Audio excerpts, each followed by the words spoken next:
নমস্কার বন্ধুরা, এইমাত্র পাওয়া আবহাওয়ার গুরুত্বপূর্ণ খবর। আগামীকাল অর্থাৎ বৃহস্পতিবার ইতিমধ্যে বঙ্গোপসাগরে একটি নতুন ঘূর্ণাবর্তের সৃষ্টি হতে চলেছে। আর তার জেরেই কলকাতা সহ দক্ষিণবঙ্গ এবং বাংলাদেশের সমস্ত জেলায় রয়েছে ভারী বৃষ্টির সতর্কবার্তা।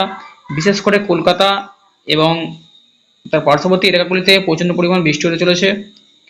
তো আসুন দেখে নেবো আগামীকাল ওয়েদার ঠিক কেমন থাকবে এবং কতটা পরিমাণ কোথায় কীরকম বৃষ্টি হবে, সমস্ত কিছু জানিয়ে দেবো এই ভিডিওটির মাধ্যমে। ভিডিওটি অবশ্যই শুরু থেকে শেষ পর্যন্ত দেখবেন এবং আপনি যদি আমাদের চ্যানেলে নতুন হয়ে থাকেন চ্যানেলটিকে অবশ্যই সাবস্ক্রাইব করে যাবেন। তো বন্ধুরা, আগামীকাল পশ্চিমবঙ্গের দক্ষিণবঙ্গের জেলাগুলি এবং উত্তরবঙ্গের জেলাগুলি কেমন কতটা পরিমাণ বৃষ্টিপাত হতে পারে সেটাই আমরা প্রথমে দেখব। তো সবার প্রথমে দেখব উপকূলবর্তী জেলা, যেমন গঙ্গাসাগর, হলদিবাড়ি, শ্যামনগর, সুন্দরবন, এসব জায়গাগুলিতে হালকা বজ্রবিদ্যুৎ সহ বৃষ্টির সম্ভাবনা রয়েছে। এদিকে কলকাতা, কোলাঘাট, খড়গপুর, এইসব জায়গাগুলিতে হালকা মাঝারি বৃষ্টির সম্ভাবনা রয়েছে।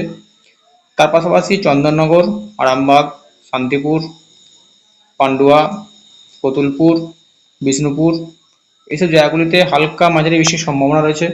তবে সকাল থেকে বৃষ্টির সম্ভাবনা নেই, তবু মোটামুটি দুপুর 2টোর সময় করে 2টোর পর থেকে বিকাল পর্যন্ত বৃষ্টির সম্ভাবনা রয়েছে।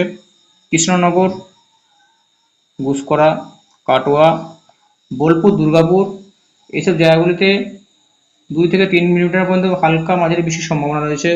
বেলডাঙা, সিউড়ি, রামপুরহাট, আজিমগঞ্জ, এইসব জায়গাগুলিতে হালকা মাঝারি বৃষ্টির সম্ভাবনা রয়েছে।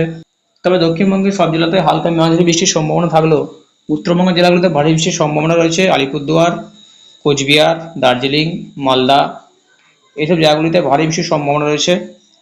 এরপর আমরা দেখব বাংলাদেশের কোন কোন জেলায় কতটা কীরকম বৃষ্টিপাত হতে পারে। প্রথমে দেখছি আমরা খুলনা, হালকা মাঝারি বৃষ্টির সম্ভাবনা রয়েছে। সাকতিয়া, শ্যামনগর, বরিশাল, মতিরহাট, এসব জায়গাগুলিতে 2 থেকে 3 মিলিমিটার পর্যন্ত বজ্রবিদ্যুৎ সহ ভারী বৃষ্টির সম্ভাবনা রয়েছে। ঢাকা, ময়মনসিংহ, মেহেরপুর, পাবনা, নাগরপুর, কাপসিয়া, কিশোরগঞ্জ, বজ্রবিদ্যুৎ সহ হালকা মাঝারি বৃষ্টির সম্ভাবনা রয়েছে।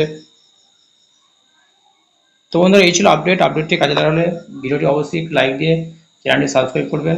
ধন্যবাদ।